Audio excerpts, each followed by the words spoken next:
Vasile i rekao, zar ste još tu?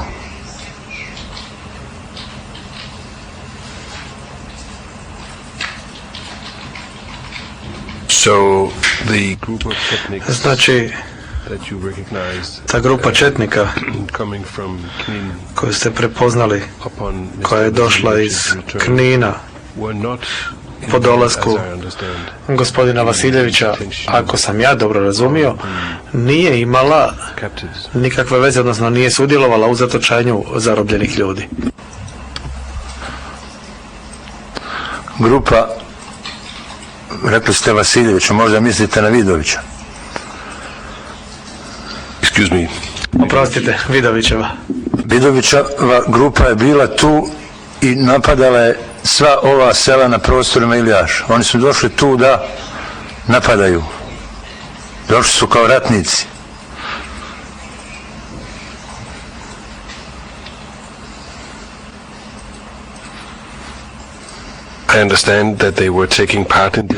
Meni je jasno da su oni sudjelovali u oružanome sukobu, ali me zanima jesu li oni sudjelovali i u zatočenju ljudi s kojima ste vi bili zajedno zatvoreni. Jeste li vi njih vidjeli bilo u objektu Iskre ili kasnije u Planjenoj kući? Poslije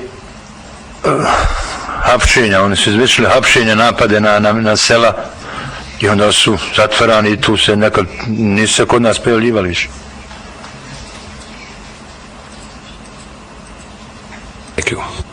Hvala. Predsjedavajući, dobro, danas radimo do 13:15. Gospodine Šešelj, možete početi s unakrsnim ispitivanjem koje će se onda nastaviti sutra. Mikrofon. Malo tužitelj traži riječ. Gospodin Markusen, ja imam samo jedan zahtjev koji bih uputio optuženome. Optužen je naime obavijestio tužiteljstvo da će se služiti dokumentima iz registratora obrane broj 1 iz onoga vremena kada je svjedočio René Teunens. Radi se o 63 dokumenta, ali optuženi nam nije rekao kojim će se dokumentima služiti, pa bismo zamolili da nam svjedok da obavijest o tome sutra, prije nego što bude koristio dokumente, da nam da obavijest o tome koje će dokumente koristiti. Gospodine Šešelj. Možda ću koristiti sve, a možda neću ni jedan, kao tužilaštvo juče. Upravo tako. Kad ste podmetnuli ona dokumenta koja se odnose na Nikolu Poplašena, nisu imala nikakve veze sa svjedokom koji je svjedočio. Upravo ću tako da postupim. Začavam istom medom. Jel dozvoljavate da ja počnem unakrsno ispitivanje? Počnite. Ova izjava mi je stigla pre nekih sat vremena da se ona fotokopira, pa ću je danas upotrebiti. Samo je 2 strane. Čija je to izjava? Ovo je izjava generala Dragana Josipovića. Čuveni general Vojske Republike Srpske, bio je jedno vrijeme i zamjenik načelnika generalštaba.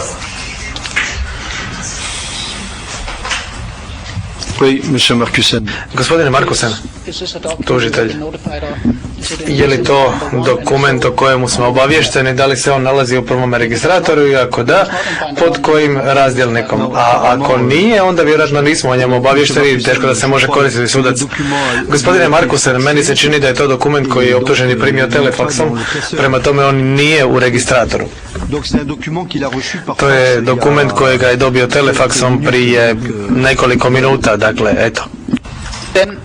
Tužitelj, onda bih ja zatražio da nam se da kopija toga dokumenta, te da se optuženi služi tim dokumentom samo za vrijeme unakrsnog ispitivanja sutra.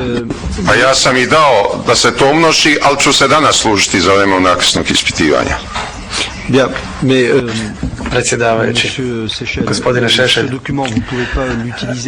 zar ne možete koristiti taj dokument sutra, jer će u međuvremenu tužitelj imati vremena da ga prouči? Iako c'était la demande du procureur. Iako radi se o zahtjevu tužitelja.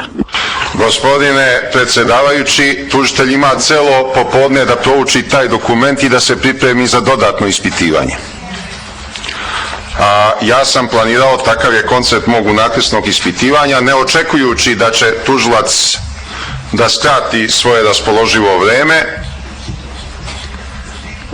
Planirao sam u početku unakrsnog ispitivanja i on se tematski odnosi na početak mog unakrsnog ispitivanja.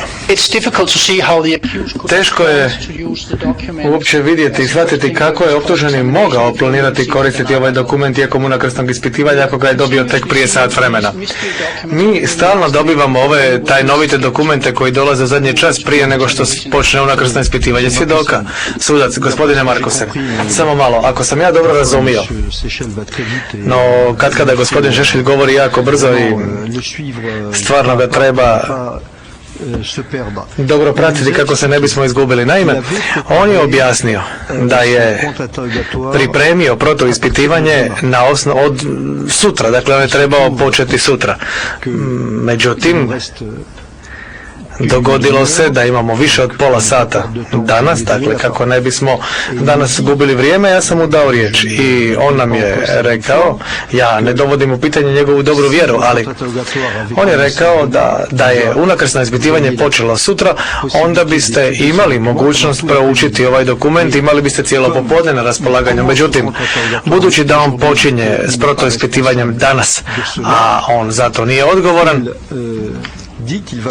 onda kaže da će se služiti tim dokumentom. Eto, ja sam to tako razumio i bojim se da nisam pogriješio. Ako griješim, molit ću da mi se to kaže. Ali i vi, kao ni ja, ne znate što piše u tome dokumentu. Međutim, budući da smo svi profesionalci, moramo imati taj profesionalni refleks koji nam omogućuje suočavanje sa svim dokumentima.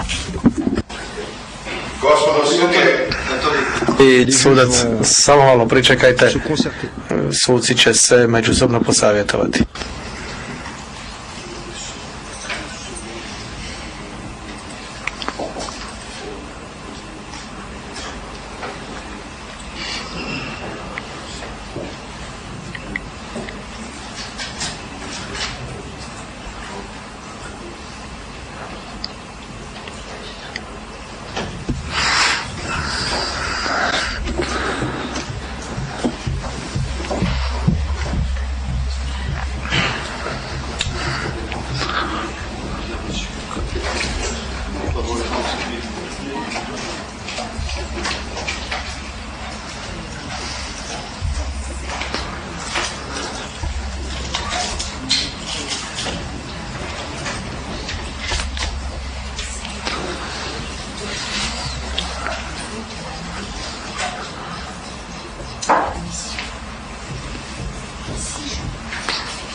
Bien, alors, monsieur Seychelles, les chambres qui... Gospodine Šešelj, vijeće je razmotrilo ovo pitanje i vama se odobrava postaviti pitanje, jedno pitanje svjedoku, ali ne tako što ćete čitati cijeli ovaj dokument koji ima 2 stranice, nego mu možete postaviti pitanje na osnovi dokumenta. Vi možete kazati, evo ja imam izjavu toga generala i evo moje pitanje glasi tako i tako, i onda možete postaviti pitanje oslanjajući se na ovaj dokument. Dakle, vijeće je svakako protiv toga da vi čitate dokument u cijelosti. Budući da ovaj dokument nećete biti usvojen, vi niste ni tražili usvajanje spisa, nemamo ni prijevod, onda ga ne morate čitati, nego jednostavno ja ne govorim vašim jezikom, ja ne znam vaš jezik, ali pretpostavljam, vidim da se radi tu o popisu osoba rođenih 1949. 47. i tako dalje, i ne znam koji je cilj, koja je svrha ovoga popisa. Međutim, vi možete kazati da evo na osnovi toga dokumenta, gospodine, tu se nalazi popis nekih ljudi, možete li mi kazati to i to, dakle tako ćete postaviti pitanje, to je odluka suda, izvolite, imate riječ. Gospodine predsjedavajući, ja vas podsjećam da je meni naknadno prijavljen ovaj svedok za danas. Trebao je jedan drugi da svedoči.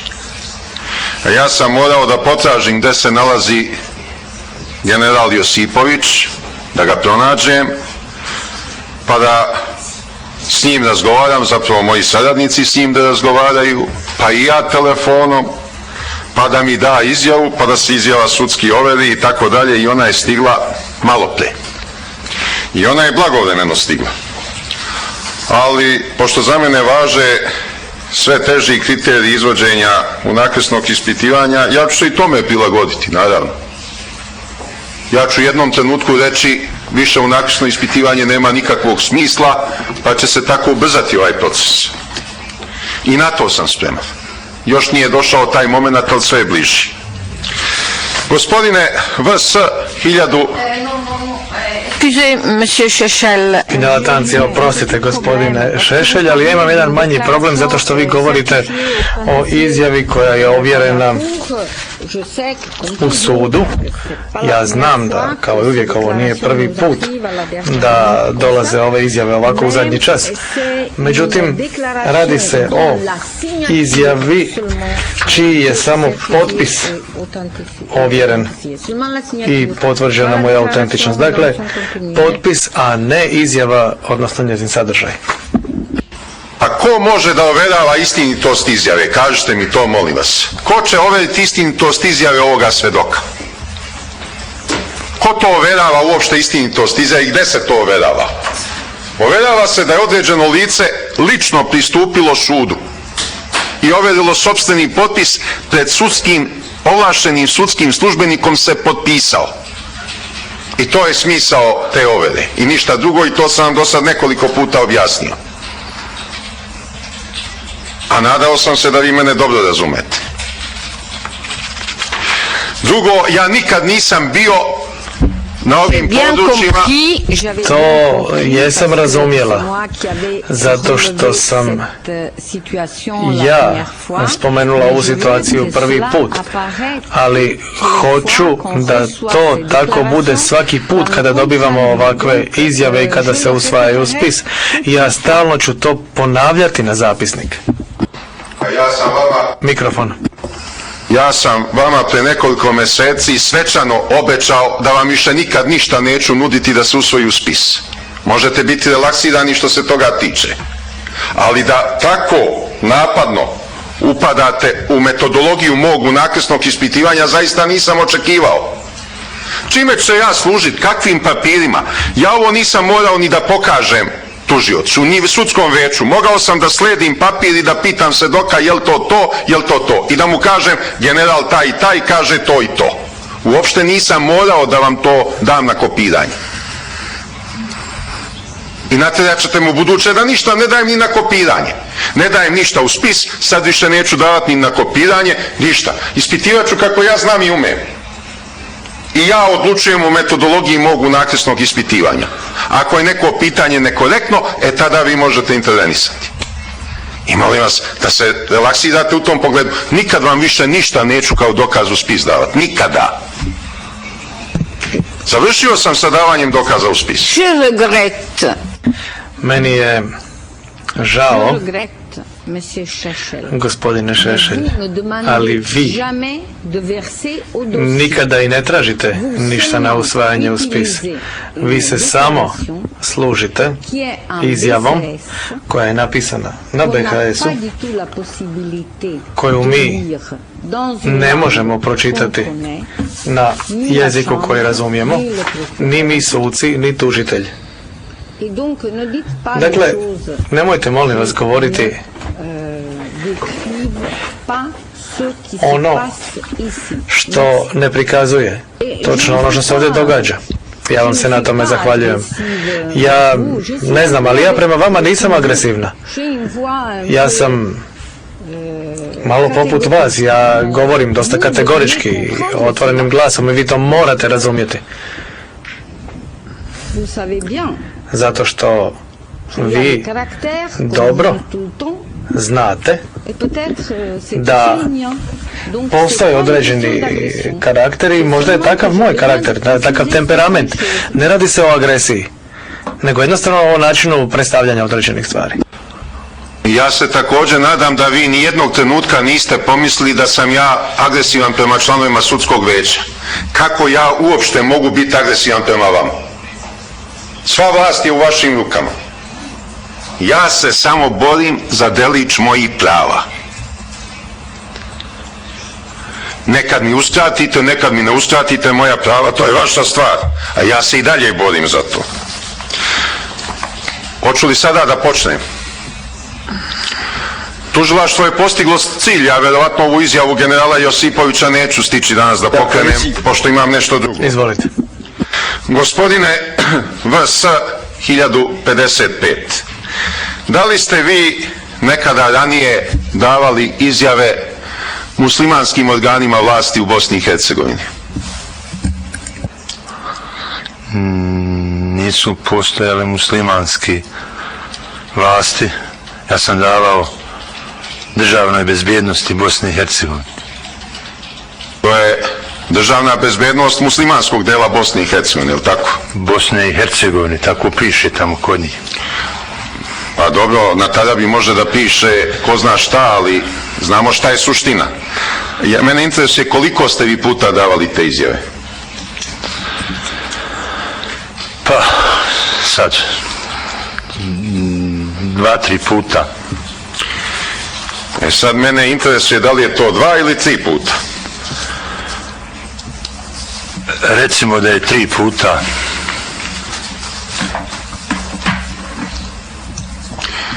Koji su to bili organi vlasti?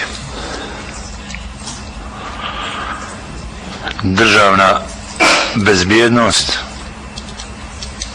Centar za istraživanje ratnih zločina, Ilijaš, tužiteljstvo Haškog tribunala. To je to, ne znam, možda imate viših podataka.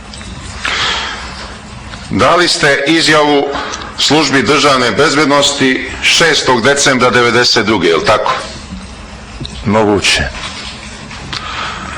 A Opštinskom centru za istraživanje ratnih zločina 28. maja 1993. Da li je to tačno? Tačno je. Kad ste dali izjavu ovom Opštinskom centru za istraživanje ratnih zločina, jeste li vi pričali u osnovi ovu priču koju ste danas ovdje u sudnici pričali? Da. I ta priča je, kako ste vi ispričali, ja znam zašto ste vi uzbuđeni, zato što ste lažno svedočili, nemate vi nikakvog drugog razloga. I nemojte da pravite scene u sudnici. Gospodine Šešelj, čekajte malo. Ja ću prvo umiriti svjedoka zato što vidim da je zabrinut i nervozan. Gospodine, kako sam već rekao... Neka nastavi, gospodin. Dobro. Nemojte se bojati, on postavlja pitanja, vi na njih odgovarate i za sada nema nikakvih problema, nastavite. I ne tučem nikoga, garantujem. Istukli ste dovoljno. Dobro. Onda sam dovoljno istukao, neću više. Gde ste vi dali izjavu Opštinskom centru za istraživanje ratnih zločina Ilijaša? Breza. I koliko je dugo trajao taj razgovor? Razgovor je trajao koliko sam ja uspio da potpišem dokument. Dakle, nije bilo nikakvog razgovora. Nema potrebe, ratno je stanje, nema se vremena pričati, bilo je spašavati glavu. Znači, neko je drugo već pripremio dokument, vi ste samo potpisali, nije bilo razgovora. Radi se o istoj izjavi, datoj državnoj bezbjednosti i Centru za istraživanje ratnih zločina. Vi ste došli, dakle, u Brezu, u Centar za istraživanje ratnih zločina, samo da date potpis na već unaprijed pripremljen papir, je li tako? Radi se o istoj izjavi, datoj državnoj bezbjednosti, Centru za... Jedna je istina, papira mora biti 100. Ja vas pitam direktno i zahtevam od vas direktan odgovor. Dakle, došli ste u centar na njihov poziv, je li tako? Da. Oni su imali pripremljen tekst izjave i vi ste samo potpisali i odmah izašli. Znao se o kakvom se tekstu radi. Pa da li ste stigli da pročitate taj tekst? Da. Pročitali ste unaprijed sastavljen tekst i potpisali? Da. Dobro, to sam samo hteo i najbolje kad tako kratko odgovarate. A prethodne godine ste razgovarali sa koliko službenika službe državne bezbednosti? Dao sam državnoj bezbjednosti jednu izjavu. Koliko je bilo službenika kad ste davali izjavu? 2. Koliko je dugo trajao razgovor? Dugo. Koliko je to dugo? Pa nekih možda i 3 sata, 4. 2 su službenika bila? Da. Jeste li lično poznavali te službenike? Jesam, jednog nisam. Kako se zvao taj koga ste lično poznavali? Predsjedavajući, a ako vam treba reći ime, samo malo stanite. Ako hoće da vam kaže ime, onda to treba napraviti na zatvorenoj sjednici, zato što bi se na osnovi toga moglo identificirati svjedoka. Povlačim pitanje. Dobro. Ime. I kad ste vi s njima završili razgovor, ko je pisao vašu izjavu?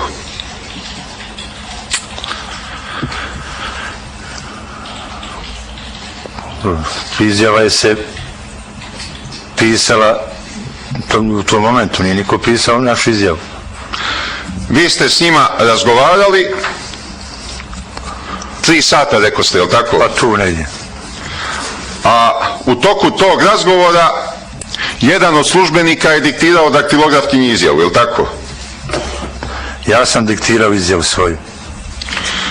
Pa ne mogu 3 strane da se diktiraju 3 sata, gospodine VS 1055.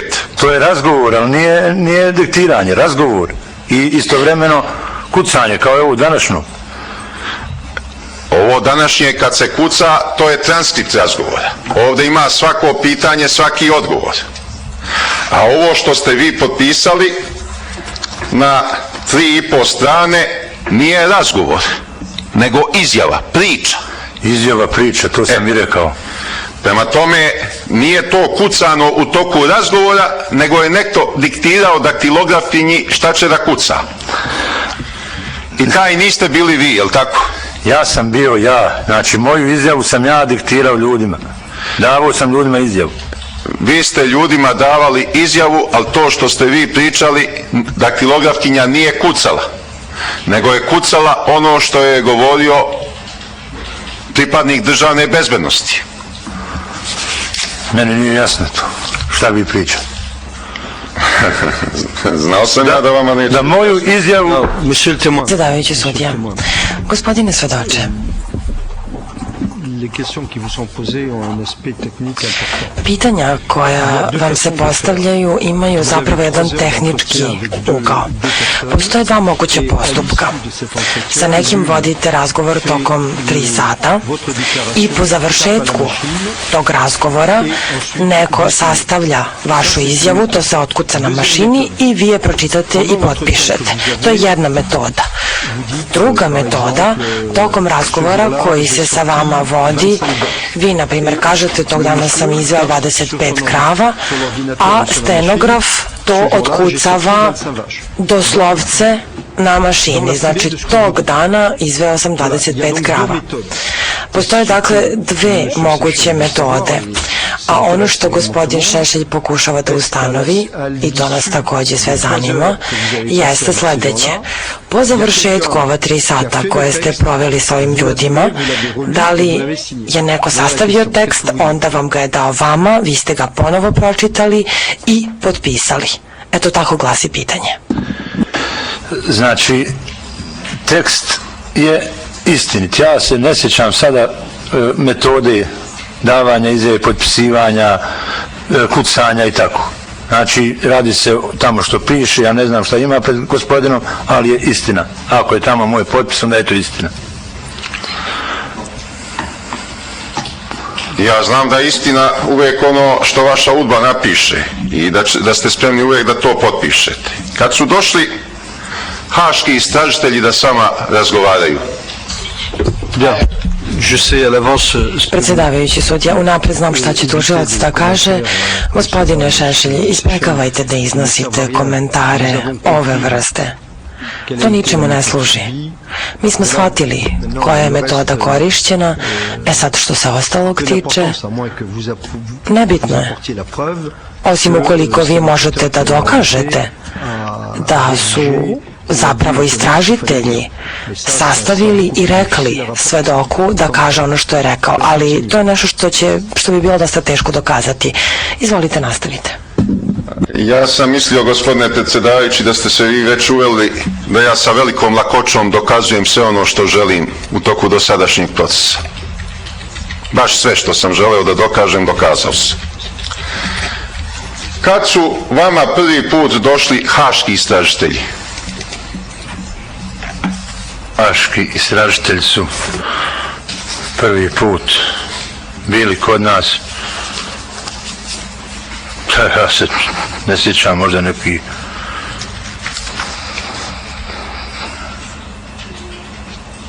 haški istražitelji. Možda 2000, tada ne sjećam se ja kad su bili haški istražitelji. Da li je to baš bilo tu negdje 99. 2000? Ja se ne sjećam stvarno kad su bili.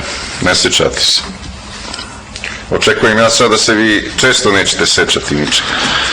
Ovdje meni stoji u ovom papiru da su haški istražitelji s vama razgovarali 3 dana. Od 14. do 16. juna 2004. Da li je to tačno? Pardon. Ja sam razgovarao s ljudima, tačno toliko, nije to bio cijeli dan rada, ali sam se pojavljivao 3 dana sa haškim istražiteljima. I jeste li vi njima pokazali tu izjavu koju ste dali svojevremeno vašim vlastima? Odnosno službi državne bezbednosti, ovdje stoji 6. novembra, u stvari 6. decembra 1992. Nisam. Ko im je dao tu izjavu? Ne znam. Jesu oni došli s tom izjavom? Ja sam bio u prostorijama u Sarajevu, nisu dolazili ljudi, ja sam bio kod njih. Jesu oni imali u rukama tu vašu raniju izjavu? Pa valjda su dok su bila kod njih, jel? Je li bila kod njih? Pa ja ne znam. Pa su vam rekli mi imamo vašu izjavu ili vam nisu rekli? Pa ja se ne sjećam toga da su oni imali tu moju izjavu. Ja sam radio s njima, evo ovo što radimo danas. Sve ste ovo radili? Da. Pa zašto oni to onda nisu uneli u vašu izjavu? Skoro ničeg od ovoga što danas govorite nema u izjavi koju ste dali haškim istražiteljima. Mora da bude. Da oni nisu htjeli da prekrate taj dugi razgovor s vama? Ne znam, ljudi su na poslu. Kako mislite da prekrate razgovor? Pa evo, u 4. pasusu vaše izjave stoji da ste pročitali svoju izjavu koju ste dali ranije muslimanskim vlastima. Kažete na bosanskom, čak ste i taj jezik izmislili tada. I sve što sam tada rekao je istinito i točno. Jel vi govorite točno? Charles Markusen, uložen prigovor.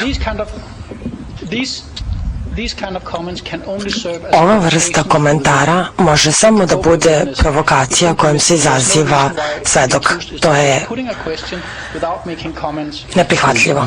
Nema nikakvog razloga zašto optuženi ne bi mogao jednostavno da postavi pitanje svedoku, a da pritom ne komentariše. Predsjedavajući sudija, gospodin Šešelj, vi ste svedoku rekli na bosanskom jeziku koji ste vi izmislili. Ne vidim čemu služi da tako nešto tvrdite. On živi u svojoj zemlji i govori jezikom svoje zemlje. Ne vidim čemu služi da mu se kaže da je on izmislio taj jezik. On je kao i vi išao u školu, učio određeni jezik i na tom jeziku govori. To stvarno ničemu ne služi, samo gubimo vreme. Tužilac ustaje, ja sam neophodan da onda sređujem situaciju. Pređite na glavno. Vi se sada bavite 4. pasusom izjave svedoka i to je ono što nas zanima. Gospodine predsjedavajući, problem je u tome što on nikad u školi nije učio bosanski jezik. Što taj jezik nije postojao kad je on išao u školu. To je malo komplikovanije pitanje. Da li vi kad koristite izraz točno, gospodine VS 1055? Ne. A zašto u vašoj izjavi stoji taj izraz točno u 4. pasusu? Pa, možda je greška. To štamparska greška? Pa moguće, što da ne. A što baš u toj reči? Zato što je tačno da je štamparska greška. Dobro, ako je štamparska greška, što baš u toj karakterističnoj reči novohrvatskog jezika. I kaže ovde, danas sam zamoljen da dam dodatne informacije ili da razjasnim pojedine dijelove svoje gore navedene izjave na bosanskom jeziku pod brojem tim i tim. Dakle, oni od vas nisu tražili da vi ponovite izjavu koju ste dali u 2 navrata muslimanskim vlastima. Da, veći sudija, samo trenutak, gospodine Šešelj. Vi ste se sada osvrnuli na jednu temu koja bi mogla da bude značajna. Kako se navodi, u izjavi stoje neki hrvatski termini koje svedok nije upotrebio i vi navodite reč točno. Svedok na to odvraća da je možda reč o grešci u kucanju. Bilo bi zanimljivo da vidimo na ekranu ovu izjavu na BHS-u kako bismo mogli to da predočimo sve. Nadam se da to neće biti na štetu mog vremena.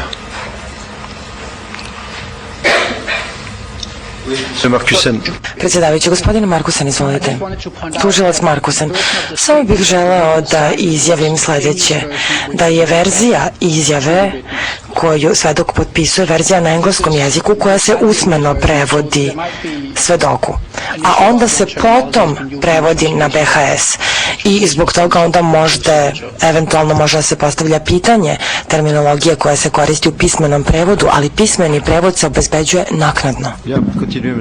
Predsjedavajući sudija, u redu, gospodine Šešelj, možete da nastavite. Pa vidim da sad svedoči gospodin Markusen. Da li vi, gospodine VS 1055, znate engleski jezik? Ne. A potpisali ste izjavu na engleskom jeziku? Pa najvjerojatnije bi bile verzije i na bosansku. Ali evo, u toj verziji nema nigde vašeg potpisa. A koriste se izrazi koje vi ne koristite u vašem životu. Jer ja znam, ja sam iz istog kraja, ja govorim isto kao vi.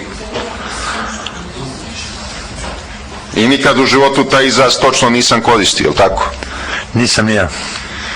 Dobro, ali ovo što je suštinsko ovde, stoji rečenica da ste vi pročitali tu vašu izjavu, dakle reč je o ovoj izjavi iz 1992. godine koju ste dali službe državne bezbednosti i kažete: danas sam zamoljen da dam dodatne informacije ili da razjasnim pojedine dijelove svoje gore navedene izjave na bosanskom jeziku pod brojem tim i tim.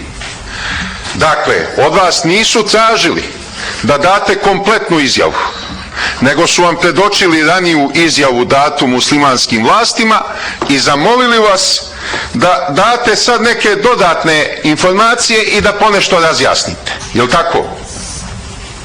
To je valjda način rada istražitelja, jel? Niko me nije molio, to je tako se kucalo možda, jel? Pa, to je stvar ljubaznosti da vas zamolim. Nije to, ja vas sad ponešto zamolim, gospodine VS 1055, iako ste vi u startu pokazali veliku netrpeljivost. Ne zamjeram vam uopšte na tome, ali je suština što je ovo prvi put da se pojavljuje izjava ove vrste. Jer do sad je, gospodo sudije, vama se obraćam, do sad je tužilaštvo uvek davalo celovite izjave svedoka, pa čak onda i dopunske, pa po 3-4 izjave svedoka. A sada Tužilac Markusen. Molim vas, nemojte sada da me prekine, ne dajte mu sada da me prekine, nisam vam do kraja objasnio. Tužilac Markusen. On ne postavlja pitanja, nego iznosi argumentaciju časne sude. Predsjedavajući sudija, da. Proceduralne prirode, to je tačno. Gospodo sudije, uvek se izjave sastavljaju celovito. Svedok ispriča svoju priču, istražitelji na osnovu te priče naprave tekst izjave i svedok je posle potpiše. A nekad se prave i 3-4 dopunske izjave. I te smo slučajeve imali.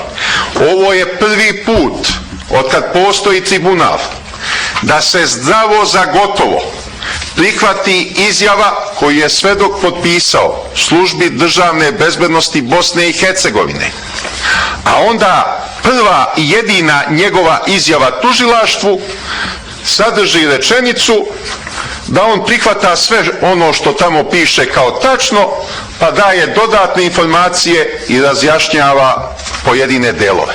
To se prvi put pojavilo. Predsjedavajući sudija, shvatio sam šta hoćete da kažete. Gospodine svedoče, u ova 3 minuta koje su nam preostala, ja bih vam postavio 2 pitanja da pokušamo ovo da razjasnimo. Vi ste proveli 3 dana sa istražiteljima tužilaštva. Od 14. do 16. juna 2004. godine. Tu su bili prisutni jedan istražitelj i jedan prevodilac. Po svemu sudeći, ispravka prevodioca, istražitelji su imali sa sobom izjavu koju ste vi dali nadležnim organima Bosne i Hercegovine i navodi se broj pod kojim je zavedena ta izjava, to je takozvani RN broj. Tokom 3 dana vi ste razgovarali sa istražiteljima i tako dalje. Posle toga sastavljen je jedan tekst na engleskom jeziku koji ste vi potpisali. Sad, ja bih želeo da znam sledeće. Pre nego što ste potpisali tu izjavu na engleskom, da li vam je prevodilac, čije ime ovde piše, ali ja neću navesti, da li vam je prevodilac pročitala na vašem jeziku sve ono što je pisalo na engleskom jeziku pre nego što ste vi tu izjavu potpisali. Ili su vam prosto dali dokument i vi ste ga potpisali. Ovo nije složeno pitanje. Šta vi možete da odgovorite? Mislim da mi je ova izjava u potpunosti pročitana.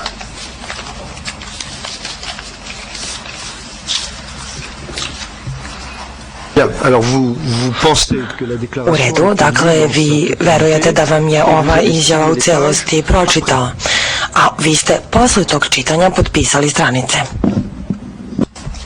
Da. Gospodo sudija, ako je ostalo još 2 minuta, molim vas da vam kažem, ovo je veoma važno. 2 minute. Predsjedavajući sudija, da, ima još 2 minuta. Izvolite. Ipak proceduralno i veoma važno.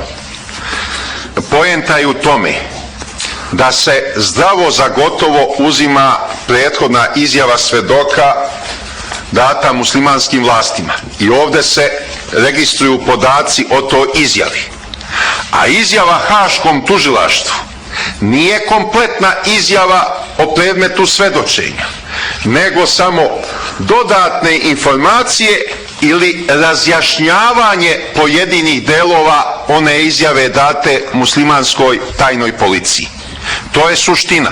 A ja kad insistiram da mi se dostavi svedočenje ovoga svedoka jednom visokom funkcioneru Republike Srpske pred nadležnim sudom u Sarajevu, državnim sudom, vi ste to olako odbacili. Znate, mi nemamo zapravo ni jednu celovitu izjavu ovoga svedoka. Svedok je potpisao nešto što mu je sačinila služba državne bezbednosti.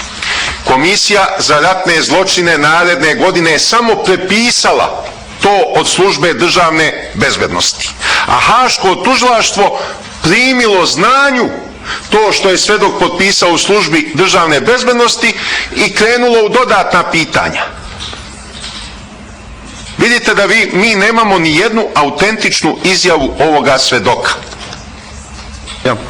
Monsieur Markusen Veći sudija, gospodine Markusen, izvolite i završavamo sa radom uskoro.